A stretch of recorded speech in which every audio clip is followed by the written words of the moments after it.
I want to get your thoughts on the Super Bowl, particularly this halftime show. And I just wonder, James, why millions and millions of people switched off. Here's just part of Bad Bunny's performance. God bless America. Sea Chile, Argentina, Uruguay, Paraguay, Bolivia, Peru, Ecuador, Brazil. Wow, it really just screams Americana, right? Wholesome, American yeah. No. Yeah, well, let's take a look at Turning Point USA's rival event, see if there's any difference.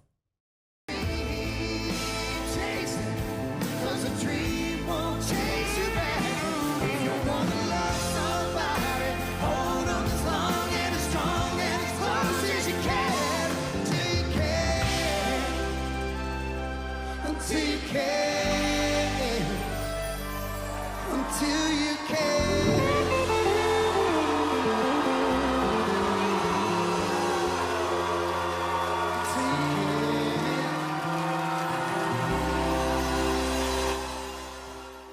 And it gives me chills every time I look at that. Yeah, but, you know, the whole thing with that whole Bad Bunny act, you know, I'd never heard of this guy beforehand. I don't know, a lot of people had. He's this sort of, they call him Latin Trap. The king of Latin Trap. I don't know what those words mean all put together. The whole thing was a completely political statement, even though they tried not to be saying it was political. Like the fact that God bless America, and then Chile and Argentina, and so on and so forth. This was about asserting a Latin American dominance. This was about this sort of third world mindset. This was about sticking it to Trump, to white America, all these sorts of icons that this guy is all about tearing down. It was a terrible choice of halftime show. Why does the NFL keep picking this sort of thing? Why do they keep going woke? Why do they keep doing the take the knee stuff, the Black Lives Matter stuff? You know, the fact of the matter is, though, Americans I spoke to about this said nobody watches the halftime show. Nobody. They're all off going to the bathroom. They've had a lot of beer. They're getting the buffalo wings ready for the next, half of the game. They're getting the dips and everything. It's like nobody pays attention. I like Matt Walsh's post on X. He wrote, having the halftime show of your biggest game of the year in a language almost none of your lifelong fans can understand, while waving the flags of countries that none of them are from, is the biggest FU that I've ever seen a corporation give to its own consumers. Look, I think a lot of Americans would probably agree with a part of what Matt has to say there. And looking at, you know, what people think of the halftime show and also Turning Point USA's rival show, TMZ had a poll on social media after Sunday's game about who had the better show. Kid Rock was on 64.7%, Bad Bunny on 35.3%. So and TMZ is really, really woke. So like that tells you something. Doesn't it? Okay, let's talk about what's happening here in Australia. Of course, the latest poll shows even more support for One Nation. Absolute disaster for the Libs, the coalition's primary vote plunging to 18%, almost minor party status, I should say. Susan Lee is, of course, the most unpopular major party leader in 23 years. This is according to the poll in The Australian.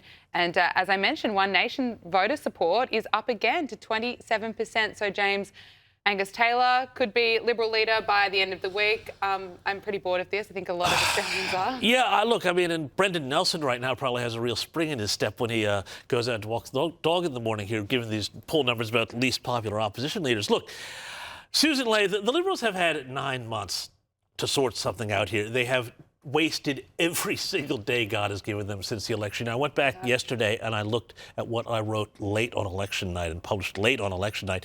Basically said they have to get their act together or it's terminal. It really does start to look like it's terminal right now for the Liberal Party if they can't, number one, change their leader. Now, here's the thing.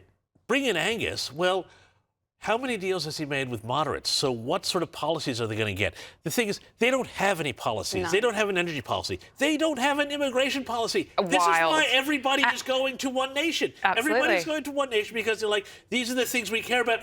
And I cannot believe that the Liberals might actually do the same insane thing they do every 3 years. Which is, hey, let's wait till 6 weeks before the election and then throw a bunch of crap at the wall and see what sticks. No, it's not going to work. No, I think so much damage has really been done. It's disastrous, and it's really so easy to get a sense of what Australians are wanting right now. And absolute immigration is really such a key issue. Well, here's the thing. Look at the rise of Pauline Hanson in the late 1990s. And what did John Howard do? He heard all of the concerns about immigration. He took them on board. He absorbed those into the Liberal Party platform and the coalition. He went in to have, with the second longest serving Prime Minister in Australian history. It was a great success. Now the Liberals say, oh, we don't want to be any way associated with Pauline Hanson. Oh, it's too Trumpy if we start talking about immigration cuts. Of course, it all means that what's happening really is that they're all in the pockets of Universities Australia and property developers and everybody else who wants, lots more migrants and cheap labor. It's a road to failure. Let's talk about Japan. Sure. Obviously, Sanae Takahashi has won the snap election in what's being dubbed as a landslide victory, and she won on running on policies such as immigration. And who knew that immigration was an issue in Japan? But apparently it is, because they've got their population problems that we all do, and they had started to bring in migrants from India and from the developing world, and it has really not gone well at all. And Japan, unlike Australia, which says, oh, no, we must, be all multicultural welcoming, says, no, we're Japanese. And they voted Takahashi back in. She's now got more than 2/3 of the vote. They can actually change the Constitution, so they can actually take a much more aggressive forward posture on defense. When General MacArthur and everybody wrote the Constitution for Japan and said, you can only have like a little peacekeeping force and that's it, they never thought that this would happen. And now today, 80 years later, we're thinking, actually, yeah, please go change the Constitution because we need your help up there in the North Pacific. And it's fantastic. But here's the thing. It's like, are there any lessons for the coalition here? This politician just won a huge, resounding mandate on the basis of cutting immigration and getting tough on defense. But, Gabriella, I just don't think there are any lessons our center-right party can take. So forget about that. What does that matter to Australia? No lessons at all, Yeah. James. No, too funny. Look, finally, before I let you go, of course, Israel's President Isaac Herzog is here in Australia. Yesterday, we saw him meet with families of some of the victims of the Bondi terror attack. He laid a wreath and 2 stones from Jerusalem to honour the 15 victims. Of course, though, we saw these pro-Palestine activists pushing ahead with this rally. Very shameful. Shameful. They were given, just so everybody watching who maybe wasn't here in Sydney, knows what happens. These protesters were given a space in Hyde Park. They were told, you can go have your protest here. They said, no, we want to have it on the steps of Town Hall. They went to the Supreme Court. They lost. They still held their protest. All they wanted to do was provoke confrontation with the police. They got what they wanted for, unfortunately, because the police are in this invidious position. If they don't go hard enough, you wind up with an October 9th type of situation, like the Opera House. At the same time, there was also a huge memorial event going on down at the Convention Center with President Herzog. If those groups had met, you would have had a disaster. Yeah. You go too hard and, oh, police brutality, this was a horrible police violence, pepper spray, punches, all of this sort of stuff. But all of the footage I have seen, or much of the footage I have seen, really suggests that these protesters were looking for trouble, and trouble is what they got. Of course, absolutely. I mean, the fact that these people were taking to the streets when the President of Israel is here to mourn the victims of this terror attack. And here's the thing, so much of what they were talking about is this whole idea of globalizing the intifada. No. The key thing here about what that means, that doesn't just mean you're against Israel and you're bringing the fight against Israel to other places. They consider every so-called settler colonial state to be illegitimate.